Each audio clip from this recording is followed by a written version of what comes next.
What up, everybody? It's the Built Different Podcast. Ricky, always here, Sean in the background. And you've met Bree before, Extropian sponsored fighter. She's, Invictus MMA fighter, and mainly with Ronnie, a Team Straight lead fighter. So, Bree, how's everything going? Everything's good, man.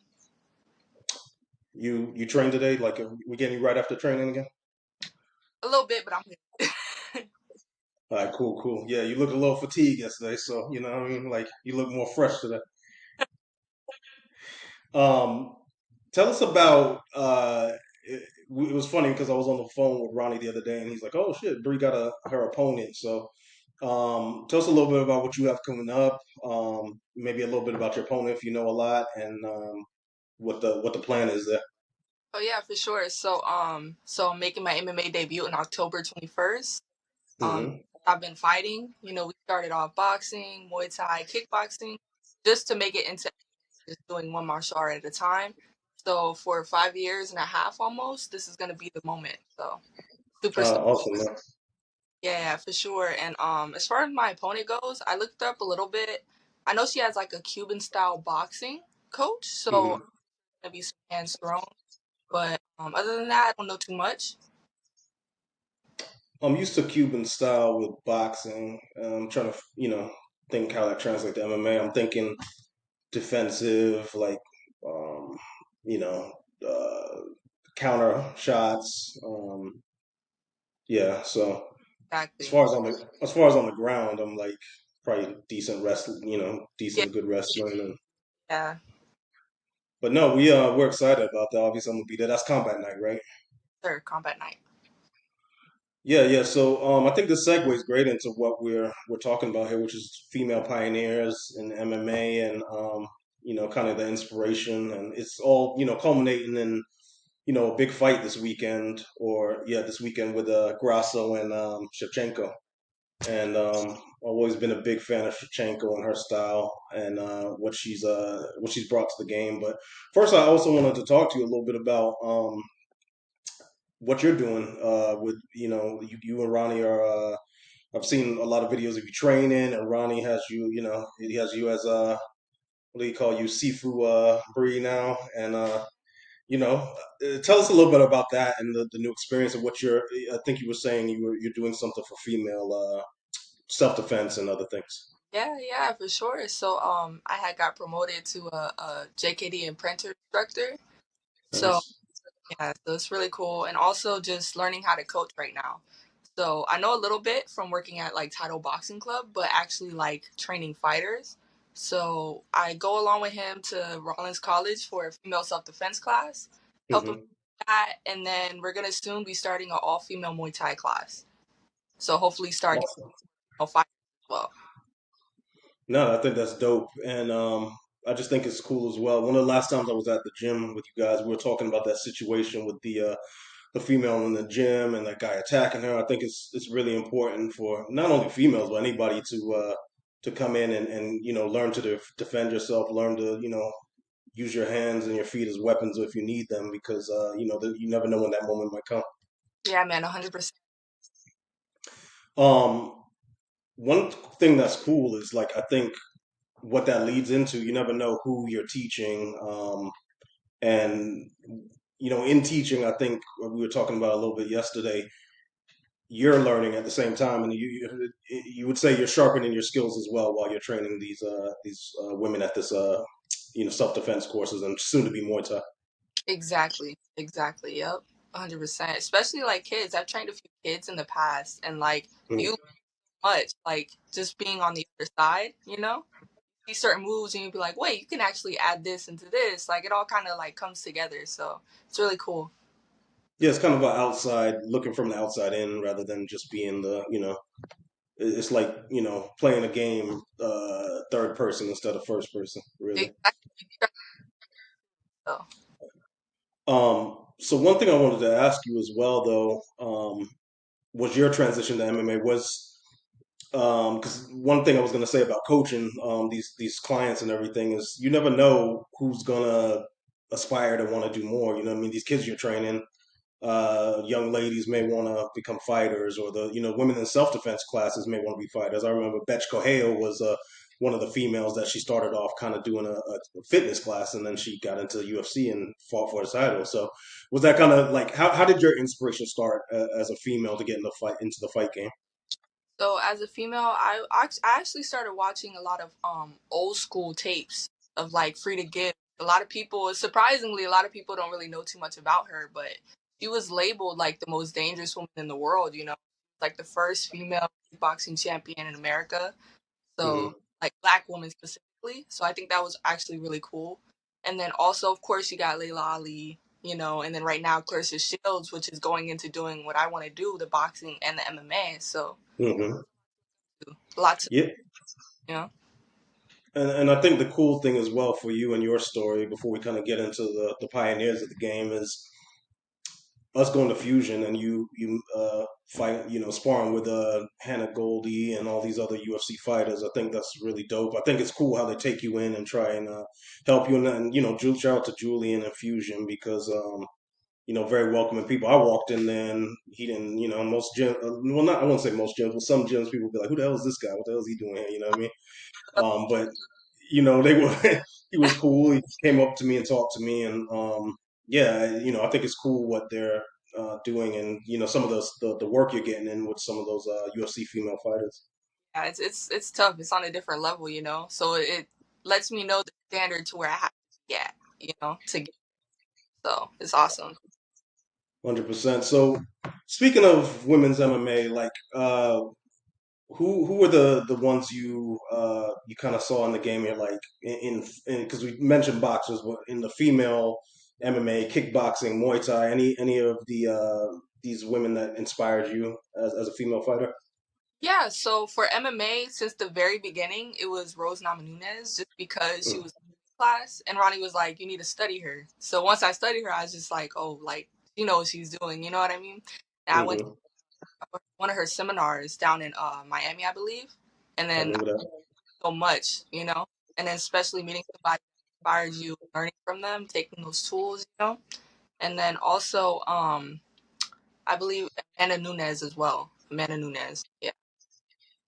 Um, and with Rose, I'm thinking of her story. Her story was a very, she has a rough story, but fighting, she had to fight to kind of survive, really. And I think that's one of the unique parts about her character, her rise to female MMA. It's like a lot of times the background story is really bad, and especially for females, but it's like it gives you that extra emphasis to be a badass. You know what I mean, and to go out there and show you're tough. You can handle your own, and that you can be a champion and overcome the odds, and just be the best version of yourself.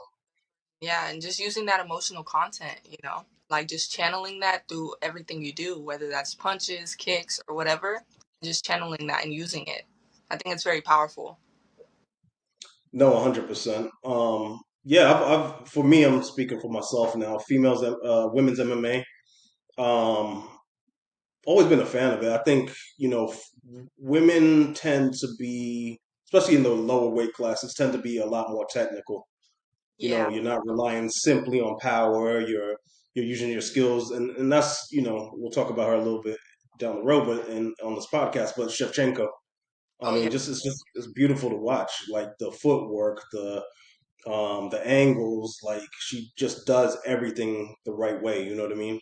Things perfect. Um, yeah, yeah, it's somebody like even her Muay Thai. I'm sure you take some you take something from her Muay Thai, and it's a kind of an inspiration. Oh yeah, 100%. Definitely her knees in Muay Thai. I believe I watched a couple of her fights because a lot of people don't know, but she actually fought Joanna. I don't know how to say her last name. She was a Yeah, former. check. Yeah, yeah. They fought a couple times in Muay Thai. Both Hmm.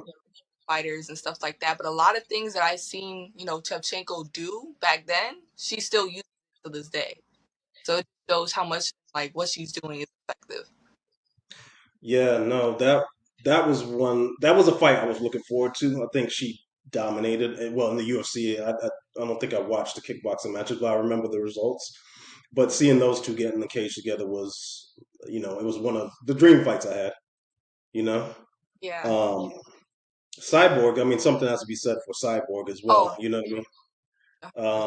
There's some background things that people bring up a lot of times, but as far as just like fierce competitor and beast, oh yeah, 100%. I definitely watched her too. I kind of relate to her a little bit as far as like the weight cut goes, because a lot yeah. of people fought for that 145 weight cut, like or weight class. A lot of people don't know that that weight class exists literally because of her. So definitely, hmm Yeah, she Cyborg, you know, her and Rousey was a fight I wanted to see that never happened. And you got to give Rousey a shout out, you know what I oh mean? Cuz she really put women on the map. There was people before her like Julia Budd and um I'm trying to think of some of the other names. But yeah, there was women before them like Cat I mean not Cat Zingano, you know what I'm talking about. Her and Cyborg fought back in the day on. I, She was on Mandalorian. yeah, yeah.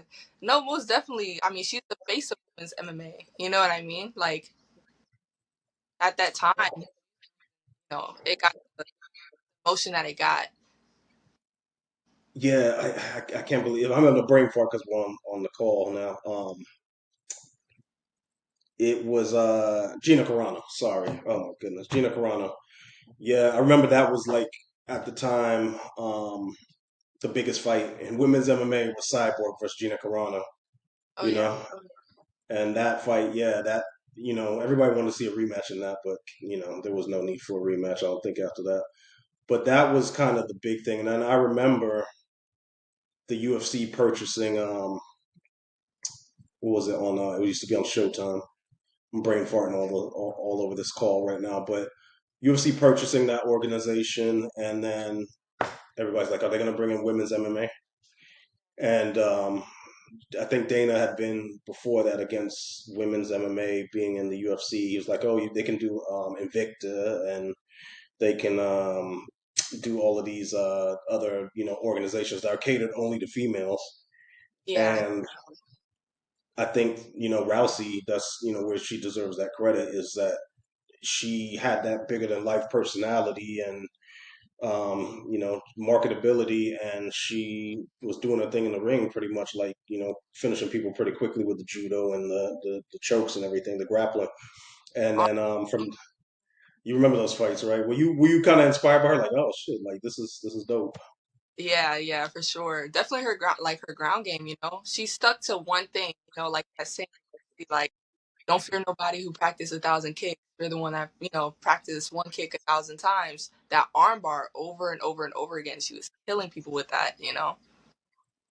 Yeah, it's bothering me that I can't remember the name of the organization before, so I was looking that up. Just a brain for it, man.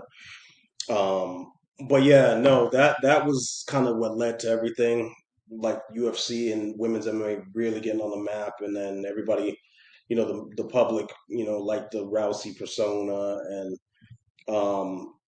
that was my first time really truly like paying attention to something outside because I used to watch female Muay Thai, I used to watch female like kickboxing, I used to, but as far as MMA, I wasn't, I didn't watch it as much because it wasn't as prevalent.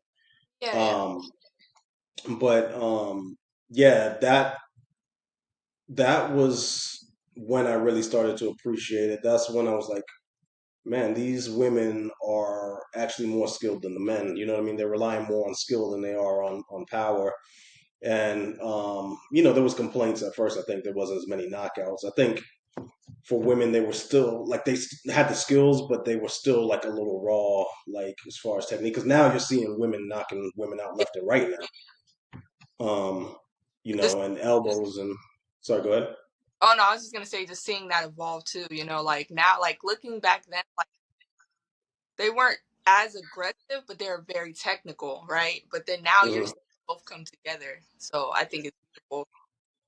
No, not, I 100% agree with you. Like everything's coming together because it was yeah, it was like a lot real technical and points, but now you're seeing some brutal knockouts in the sport. Yeah, I mean, blood and everything, like elbows, kicks.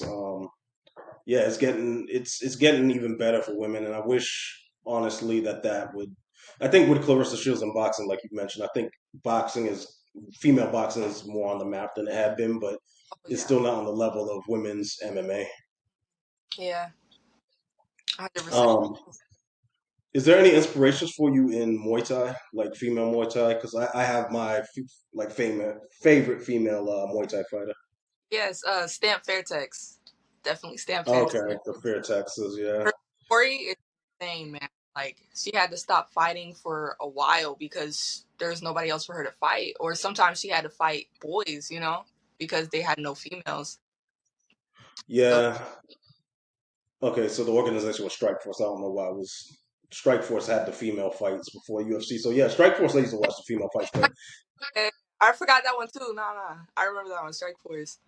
yeah, Strike Force and then Elite FC and all these Bulldog fights and all that stuff. But I think from my memory, my recollection was Strike Force had the female fights at first, and that's when you saw Gina Carano and Cyborg fighting. And but yeah, going back to Muay Thai, I love Tiffany Van Soos, Ooh, Tiffany Time Bomb. Have you ever seen her? I've But seen. I mean, super technical, just it's fun to watch, beautiful to watch.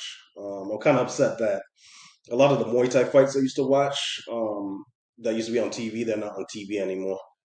Yeah, That and Glory, because Glory was is fun to watch as well. I think she did kickboxing as well one time, but she didn't do as well. But somebody always want to say, I said this on one of the other podcasts, I want to see her go from Muay Thai to UFC and see what she'd be able to do. But I don't think I think her thing is Muay Thai and kickboxing, so she never wanted to do it.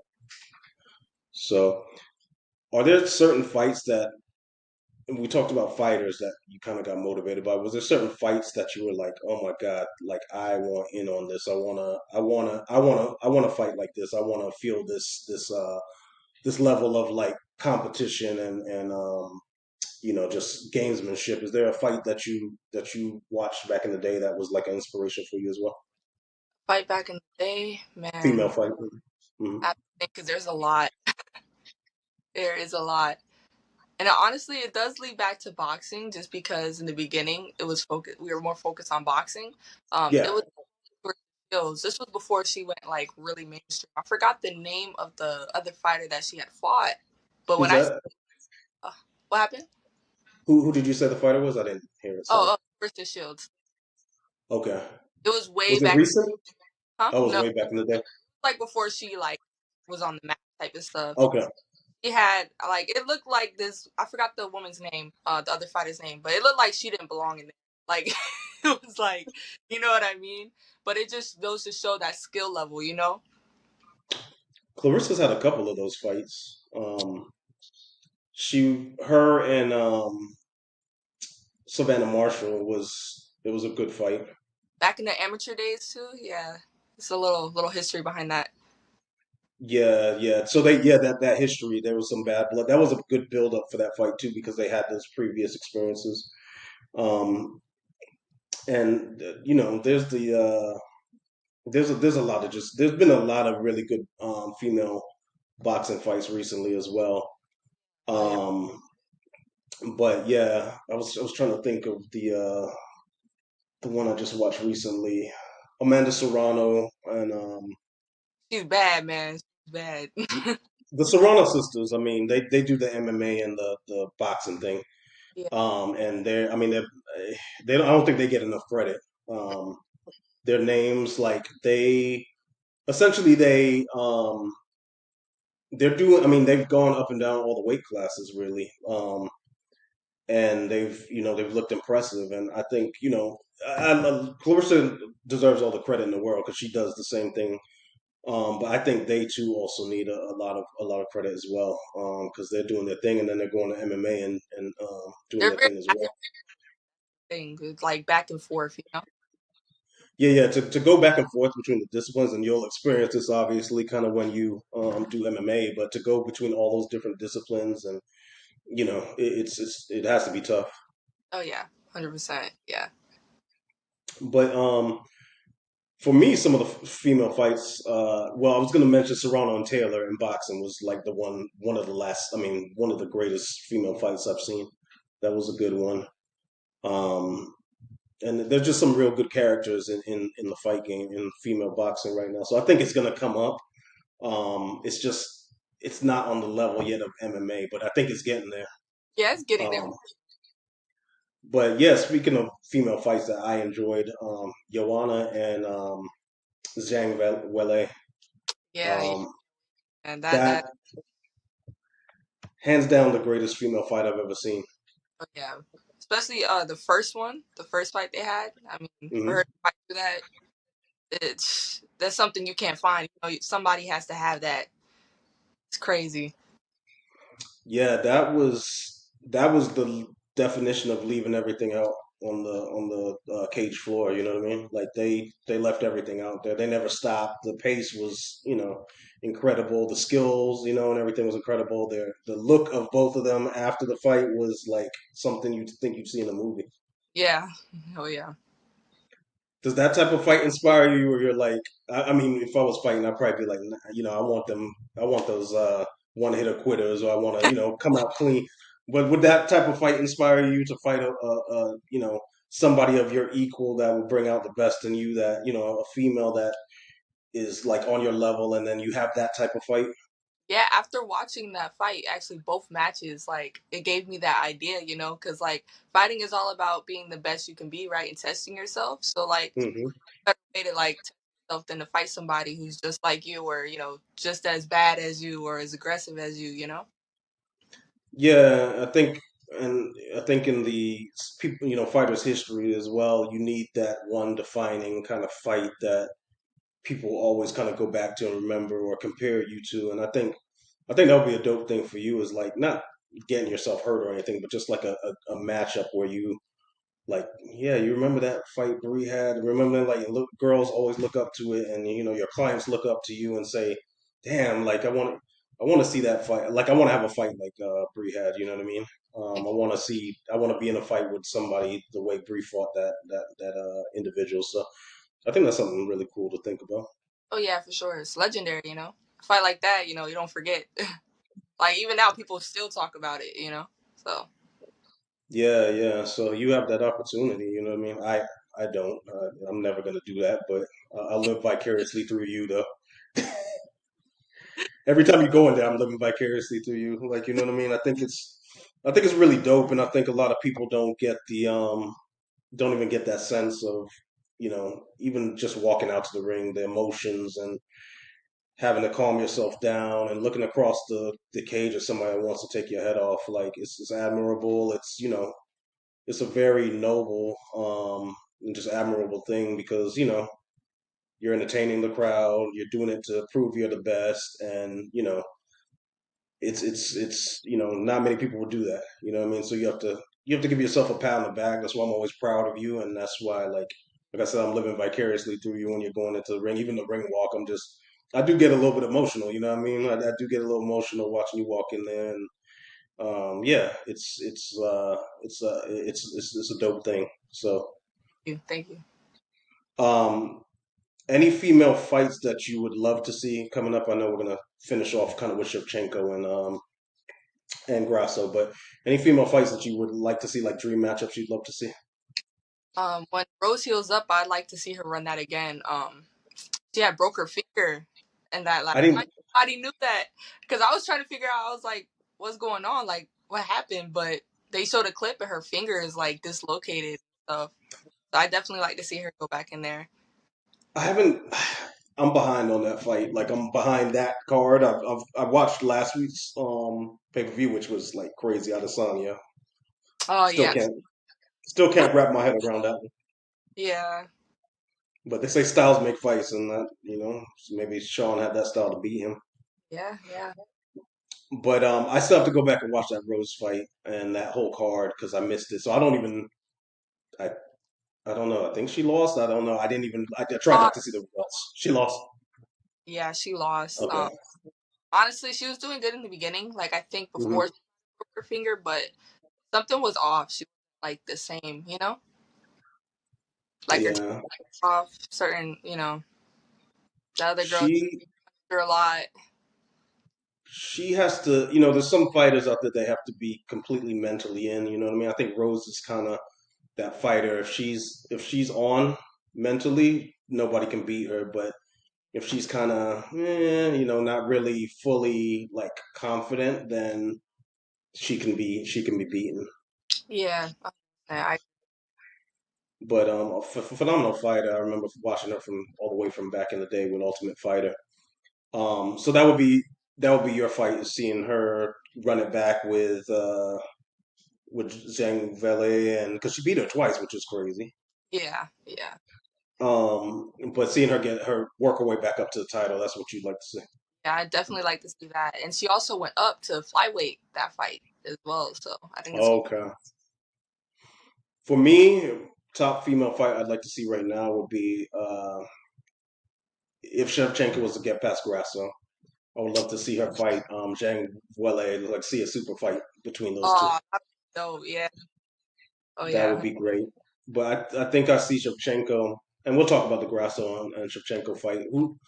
Who do you have winning that fight? Like, what it, first of all, was the first fight a shock to you? Because, like, we were all watching the fight at, EJ's house, yeah. and we were all shocked.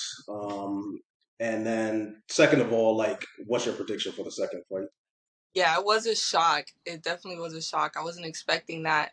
Just because, somebody who's, been dominating for a while, because Shevchenko been dominating for a while, but I think she just came across one of those fighters that have that heart, you know what I mean? And if they want to do something, they're gonna do it. And I feel like that kind of like lit a fire up in her, probably gave her something like to fight about, because maybe Hmm. fight a little bit. I mean, if you don't have any, body to challenge you and stuff like that, then you kind of like there, not really fight for it. I mean, want to keep, but you don't have that drive. So I think the next is gonna be a whole different story. Kind of like with Amanda Nunez and what's her name, Venezuelan Vixen, Juliana Pena. Juliana Pena. It's gonna be the same thing. I think it gave her motivation. But Grasso again, she's a killer too. Not too many people have the guts to, especially knowing who Shevchenko is and how she fights and stuff. Give her props. Yeah, and then what's your prediction for that one? The second fight. I think you just said it. You said that you think it's going to be a totally different story. Shevchenko's going to. You see a knockout, or do you see like a decision? I think it might go to a. Okay. Um, what was crazy about the first fight was I think Shevchenko was winning, Mm-hmm. and Grasso was surprisingly like just tough. You know what I mean? I think a lot of women get in there and they are just enamored with Shevchenko's aura, which I'm sure is, if I was around, I'd feel the same way. But she stood up to the fire, and she was in there, and like she might lose a decision, like the way the fight was going, but that's what it's all about, is capitalizing on that opportunity. And she took that opportunity. And the crazy thing was, like after the fight, you saw her training that exact moment with her coaches. I Yeah. think prior to the fight, like in the back in the locker rooms, they would spin, and then she would get them and grapple them and get them on the ground. And Shevchenko spun, and she took that opportunity, and I mean, that's what training's all about. I guess you train, for for moments. You train for like really anything, but the specific moment you train for, and she took advantage of that. She did a really good job of that. 'Cause it's always like we always say, like train like you fight like you train. You don't want to train certain things, and then I mean, it's cool if other things come out and like you didn't really work on it, but Hmm. specifically all that hard work get go into play. You know, Yeah, yeah. And then the choke. I mean, we're Ooh, like, oh my god, she's gonna choke her out, and it's just like once you saw that tap, you're like, oh shit. that was tough to watch because I love Shevchenko, but Yeah, same. yeah, tough. Um, my prediction, I think I see it the same way you to go into a decision, like majority decision probably. But like you said, Grasso's tough, and who knows? There's been a lot of fights like that though too, on the opposite side of what you said, where the champ comes back and is dominant. I think back to like historic, like Penn and BJ Penn and Frankie Edgar, for instance, where you're like, okay, they're gonna have this rematch, and Penn, is gonna dominate again, and it didn't happen. It's happened several times, but that could happen here with Grasso. You know what I mean? But Yeah, I'm excited to see the fight. It sucks they're not on pay per view because they deserve to have the fight on pay per view. yeah. But I'll take it for free. You know what I mean? I'll take a free card and enjoy it. You know what I mean? In the house. Oh yeah. So yeah. Looking forward to your fight though more than anything else. Yeah, it's if you can remind everybody the date, what organization, and then also tell people about your social media so they can follow you. Yeah, for sure. So the fight date is October 21st in Orlando with Combat Night MMA. It's going to be at Guild Nightclub. My Instagram is Breesky_777. Also, too, like any women or because you have other clients other than women, anybody that wants to come to the new gym, anybody that wants to do your Muay Thai or the female Muay Thai classes you're going to be doing, and then also the self defense classes. Maybe we can always link it, but tell them how they can maybe find those things. Yeah, for sure. So you can just DM me through Instagram or you can DM my coach at Ronnie JKD. I think that's his Instagram. He got a couple. He's got a couple. So yeah, Yeah, yeah, or Team Straight Lead, but I don't know the exact account name for that one. we'll we'll link everything on the bottom because Ronnie got like 5 accounts. I'm like, dude, Yeah, like at first he was hitting me up from one account. I'm like, who the hell is this? he'd be And because confused. it's not a picture. Texting me off one, and then he'll text me back off the other. Like, Exactly. So, yeah, we'll link everything in the description and like just follow Bree. She's on an amazing path. Amazing story. She's doing it the right way, like learning all these different disciplines and rolling them all into one. And this is gonna be our first MMA match. And yeah, everybody get behind her. Like it's gonna be exciting. And she's on her journey and her path to championship and being one of these female fighters that people get on a podcast and talk about her in the future. So excited for you, and anything we could do to have your back, we're always there for you. So, but more than anything, we want to see you win. So, yeah, just go out there and get the win. That's what we want, and just show your skills and all this training and hard work you put in. Just let's see it translate into fight night. yeah, 100%. So much, man, and thank you for having me on here.